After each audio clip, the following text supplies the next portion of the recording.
Hello student, welcome to TNC exam prep. TNC exam prep में अभी English में sentence और टेंस में अभी 1 से 2 वॉल्यूम अभी समाप्त हुआ है। इसके बाद आगे जो है कम से कम 6 से 7 सेक्शन में आपको जो है सेंटेंस और टेंस के बारे में राय सर द्वारा बताया गया है।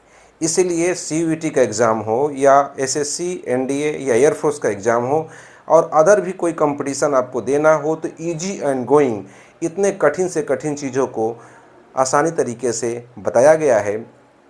उम्मीद करता हूं कि इसको ध्यान से पढ़ेंगे और बिल्कुल आपको बेनिफिट पहुंचाने वाला है।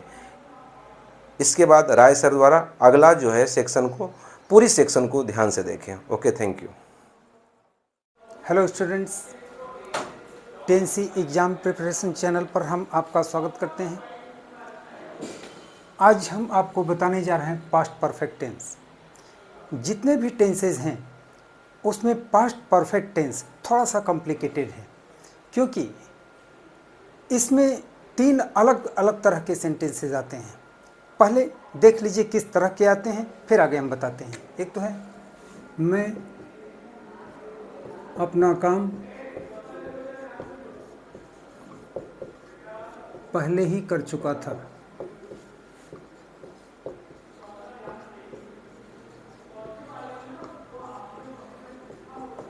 मैं अपना काम पहले ही कर चुका था। दूसरा, मेरे स्टेशन पहुंचने से पहले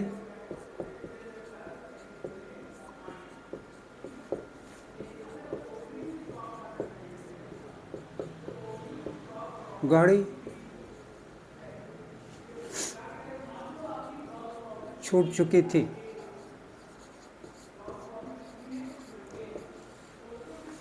डॉक्टर के आने के बाद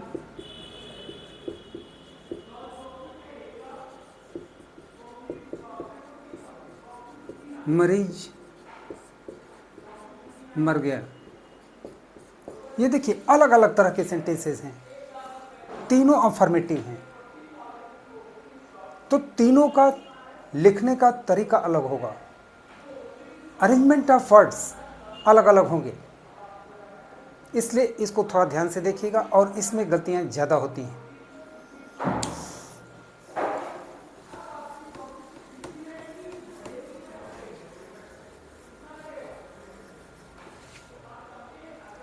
पास्ट परफेक्ट टेंस की पहचान क्या होगी?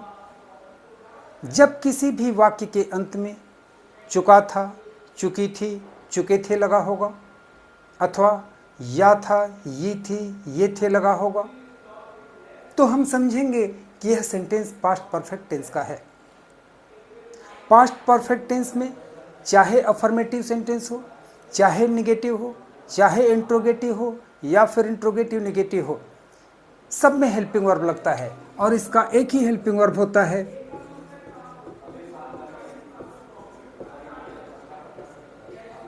हैड।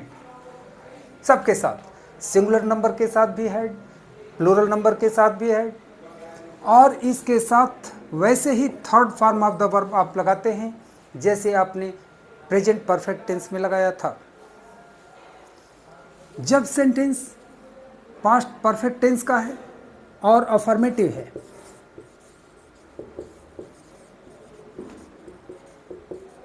अफर्मेटिव, तब शब्दों को आप कैसे लिखिएगा?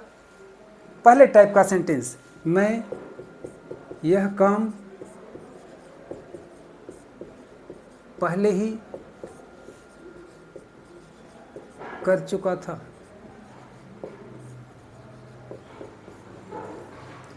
इस तरह का अगर है तो यहां पहले ही का मतलब होता है ऑलरेडी।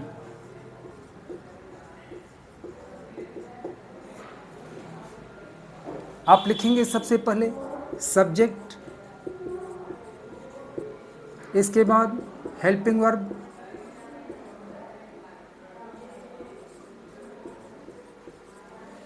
इसके बाद ऑलरेडी, इसके बाद वर्ब का थर्ड फॉर्म, उसके बाद object. Then full stop. Subject हुआ आई,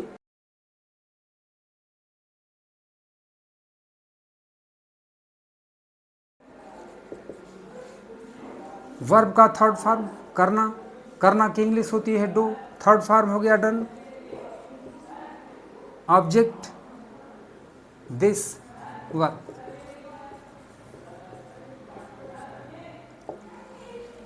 I had already done this work.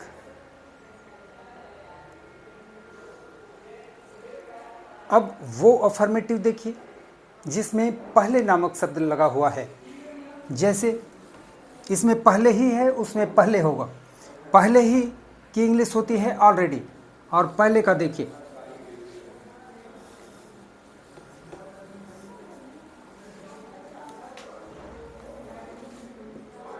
मेरे स्टेशन पहुंचने से पहले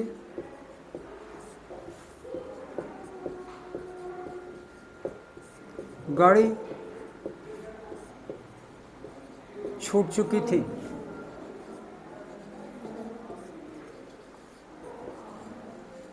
देख रहे, ये भी अफर्मेटिव सेंटेंस है।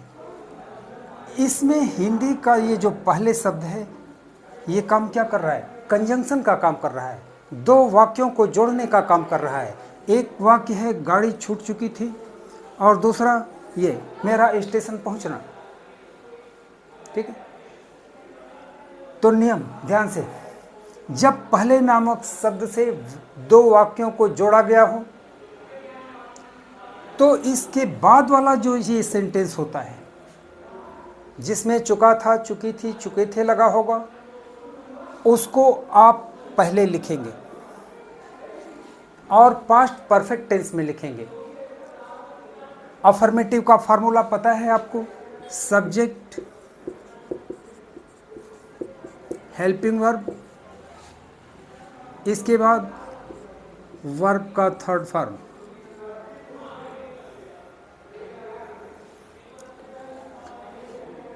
इसके बाद आप भी कंजंक्शन लगा देंगे बिफोर, पहले का यहाँ होगा बिफोर। लेकिन ध्यान रहे, अब इस वाले सेंटेंस का जो आप ट्रांसलेशन करेंगे, लिखेंगे, वो पास्ट इंडेफिनिट टेंस में करेंगे। पास्ट इंडेफिनिट टेंस में। क्यों? काम दोनों हो चुका है, लेकिन उससे इससे भी पहले ये हो चुका है, इसलिए इसको पास्ट परफेक्ट टेंस मानकर पहले लिखेंगे और इसको पास्ट इंडेफिनिट करेंगे। केवल पहले और बाद का चक्कर है। तो जब इसको पास्ट टेंस में करेंगे, पास्ट इंडेफिनिट में, तो ये भी तो अफर्मेटिव सेंटेंस बनाएंगे। तो इसमें भी आपको लिखना पड़ेगा सब्जेक्ट प्लस, और पास्ट इंडेफिनिट टेंस का अफर्मेटिव सेंटेंस बन रहा है तो वर्ब का सेकेंड फॉर्म, इसके बाद ऑब्जेक्ट, इसके बाद फुल स्टॉप। सब्जेक्ट क्या हुआ? The train. हेल्पिंग वर्ब हो गया had, verb left. The train had left before. Subject अब इसका हो, मेरे तो होगा नहीं, मेरे का माई तो आप करेंगे नहीं, इसी कास्ट का सब्जेक्ट क्या हो जाएगा? आई। पहुंचना की इंग्लिश होती है रीच, सेकेंड फॉर्म हो जाएगा रीच्ड। ऑब्जेक्ट हो जाएगा द स्टेशन।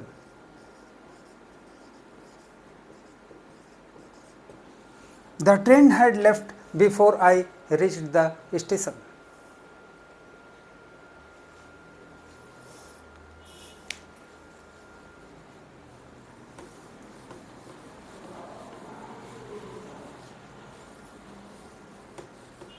ये भी अफर्मेटिव था। अब फिर अफर्मेटिव देखिए,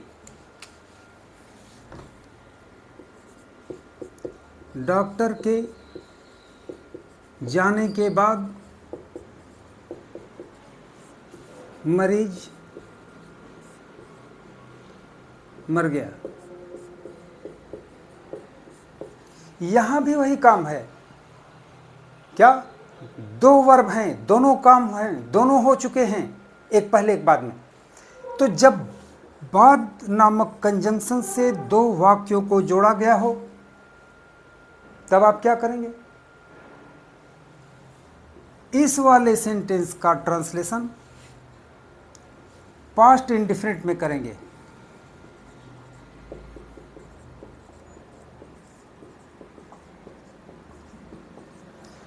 और इधर वाले का करेंगे पास्ट परफेक्ट में। पास्ट परफेक्ट में कंजंक्शन क्या हो जाएगा? आफ्टर। अब इस पोर्शन को आप पहले ही लिखेंगे लेकिन पास्ट इंडिफिनिट में लिखेंगे। सब्जेक्ट,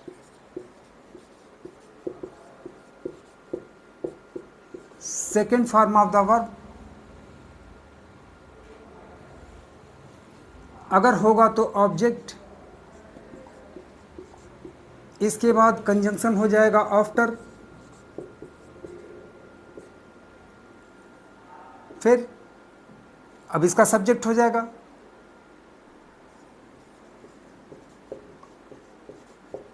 इसके बाद हेल्पिंग वर्ब, इसके बाद वर्ब का थर्ड फॉर्म, अगर ऑब्जेक्ट होगा तो ऑब्जेक्ट, नहीं है तो कोई बात नहीं। मरीज मर गया, द पेशेंट डाइड। कंजंक्शन क्या हो जाएगा? आफ्टर। सब्जेक्ट क्या है? डॉक्टर। हेल्पिंग वर्ब क्या है? हैड। गो का third form after doctor had gone. ठीक है, बस इतना का ही अंतर है।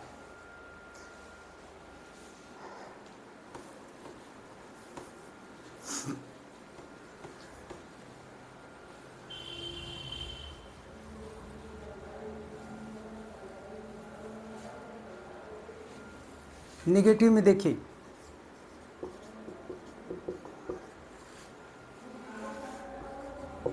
मेरे आने से पहले उसने अपना काम नहीं किया था।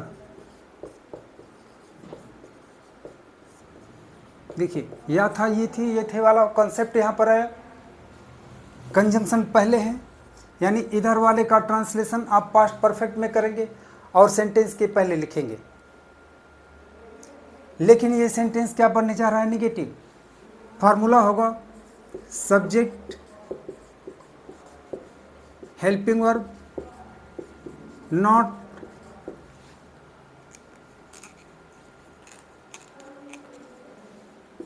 Third form of the verb, object. अब होगा कंजंक्शन बिफोर, अब इसका subject,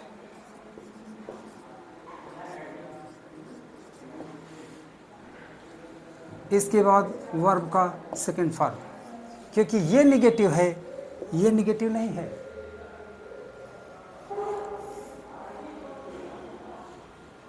he had not done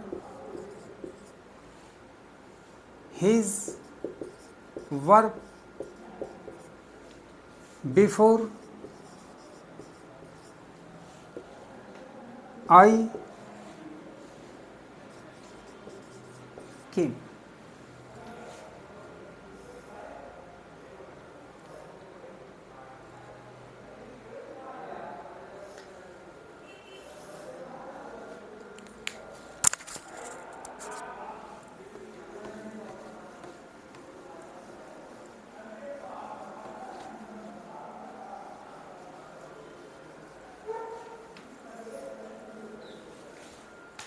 interrogative में देखिए,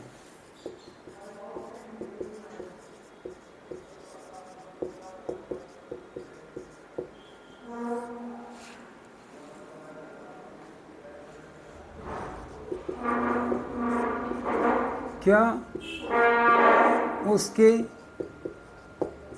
आने से पहले तुम अपना काम कर चुके थे?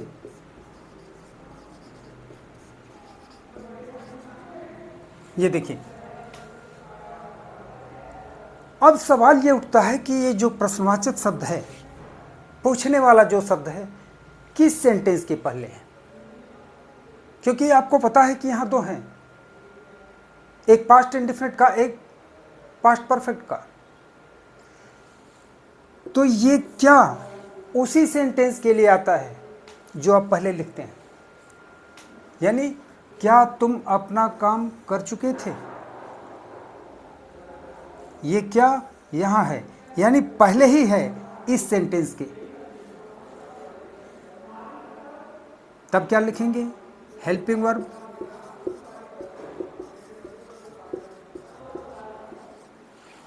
इसके बाद सब्जेक्ट, इसके बाद ये पहले है तो ये पास्ट परफेक्ट टेंस का होने वाला है, इसलिए third form of the verb, फिर ऑब्जेक्ट, इसके बाद बिफोर, इसके बाद अब इसका देखिए, ये तो अफर्मेटिव है तो होगा सब्जेक्ट, इसके बाद वर्ब का second form, then after mark of interrogation. Had you done अपना काम। अपना की इंग्लिश हमेशा बदलती रहती है। जब सब्जेक्ट यू है तो अपना की इंग्लिश हो जाएगी your. Had you done your work before he केम।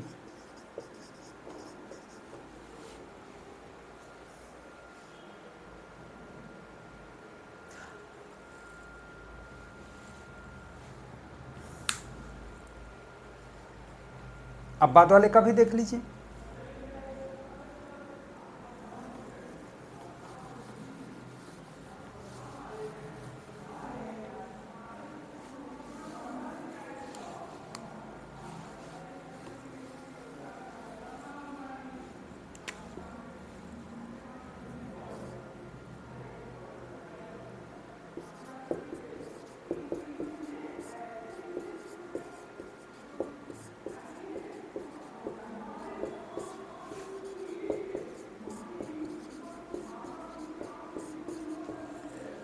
क्या उसके आने के बाद तुमने अपना काम किया? यहाँ बाद कंजंक्शन है, यानी ये वाला सेंटेंस आप पहले लिखेंगे किस में? पास्ट इंडेफिनिट में।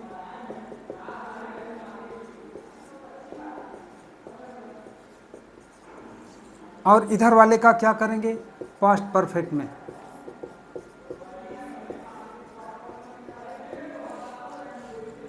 ये क्या इसके पहले या इसके पहले? मैंने आपको बताया जो सेंटेंस आप पहले लिखेंगे, जिस टेंस वाला, उसी के लिए ये क्या आएगा, उसके पहले के लिए आएगा। तो ये पास्ट इंडेफिनिट टेंस का है, इसलिए उसका हेल्पिंग वर्ब लगाएंगे, helping verb.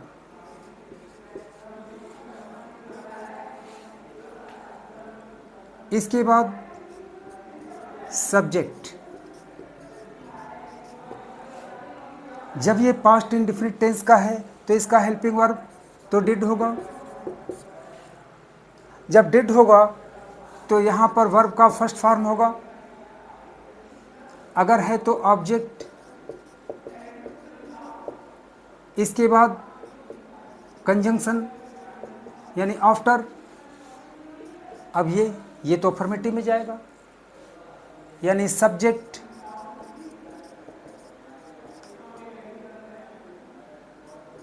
Helping verb, verb का थर्ड फॉर्म, अगर है तो ऑब्जेक्ट और मार्क ऑफ इंट्रोगेशन। तो होगा डिड, सब्जेक्ट क्या क्या हुआ, यू, वर्ब का फर्स्ट फॉर्म करना की अपनी इंग्लिश हो जाएगी do, your work, did you do your work after,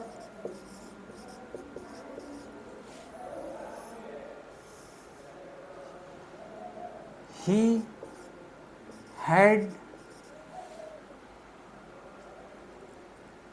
come, object नहीं है, मात्र है, यह है इसका।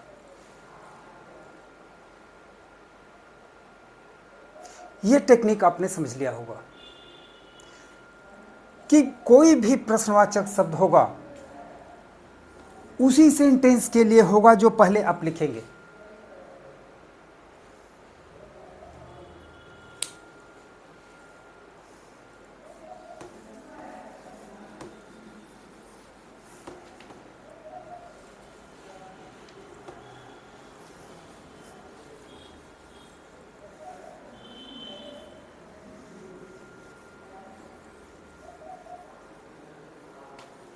ये इसकी टेक्निकल चीज़ें थी। अब आइए आगे आते हैं।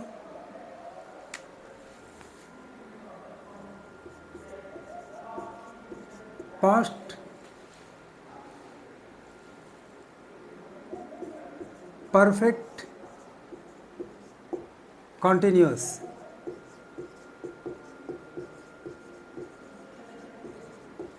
पास्ट परफेक्ट कॉन्टिन्यूअस टेंस, सारा कॉन्सेप्ट वही है जैसे प्रेजेंट परफेक्ट कॉन्टिन्यूअस टेंस का था। अंतर केवल हेल्पिंग वर्ब का आता है। प्रेजेंट परफेक्ट कॉन्टिन्यूअस टेंस में हैज़ बीन, हैव बीन के साथ ING form of the verb लगाते थे। इसमें हैड बीन के साथ ING form of the verb लगाएंगे।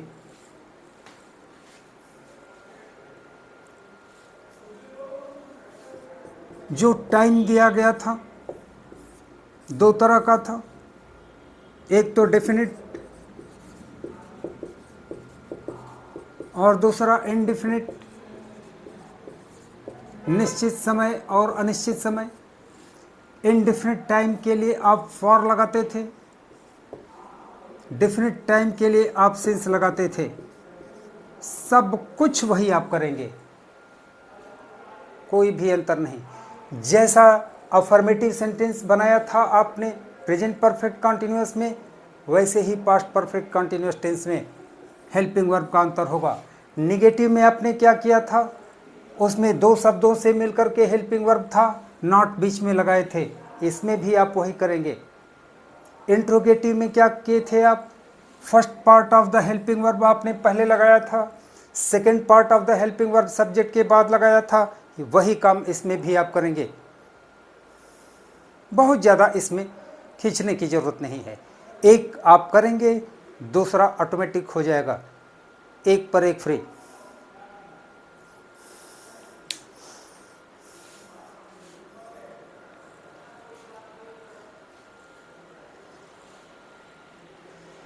अब आइए देखते हैं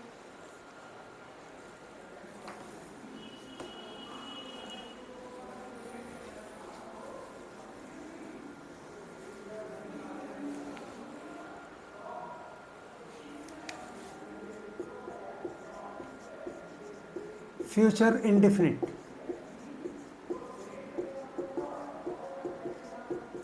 फ्यूचर इंडेफिनिट टेंस को आप कैसे पहचानेंगे? Very simple. जब हिंदी वर्जन में किसी भी वाक्य के लास्ट में गा, गे, गी लगा होगा तो आप समझेंगे कि यह फ्यूचर इंडेफिनिट टेंस का है।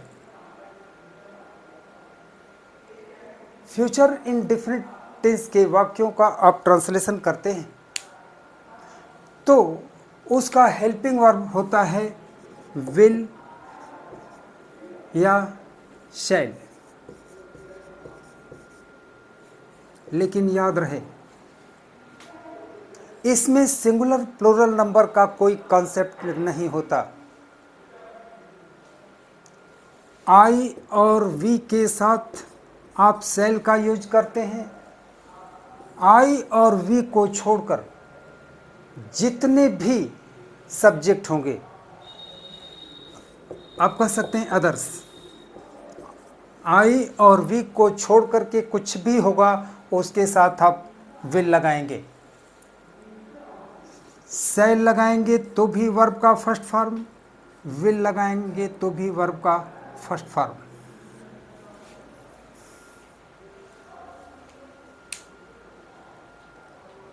अब एक बात आपसे करनी है, तो क्या ये मान के चला जाए कि कुछ इसमें टेक्निकल पॉइंट नहीं है?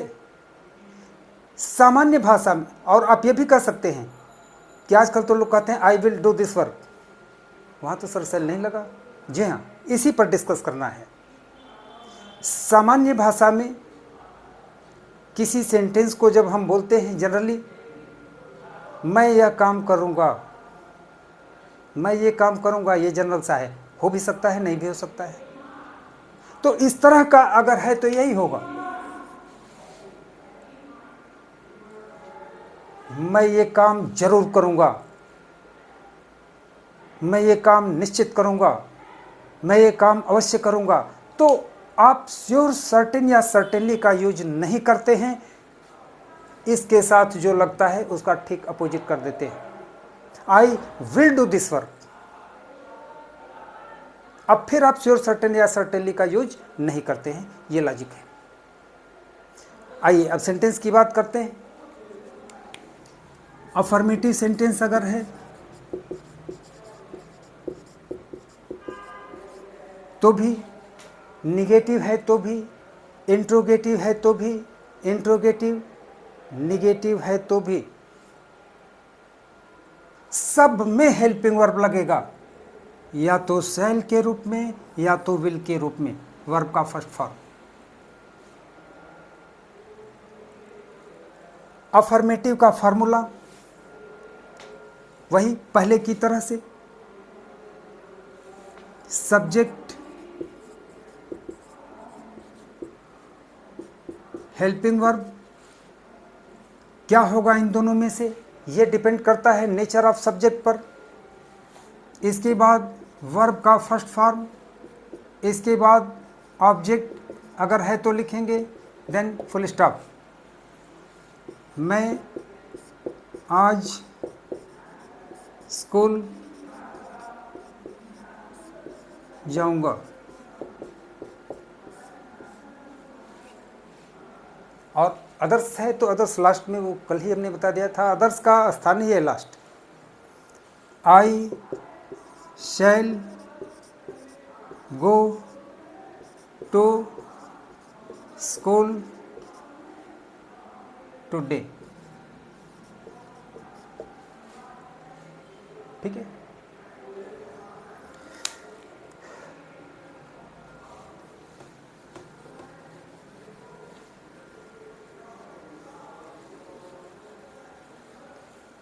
निगेटिव में क्या करते हैं, subject helping verb, not verb का first form, object, then full stop. मैं तुम्हारी मदद नहीं करूँगा,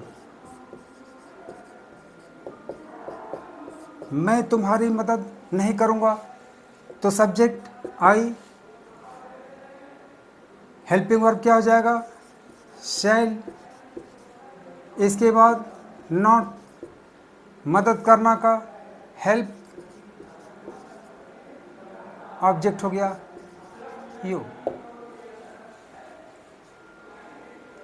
इंट्रोगेटिव में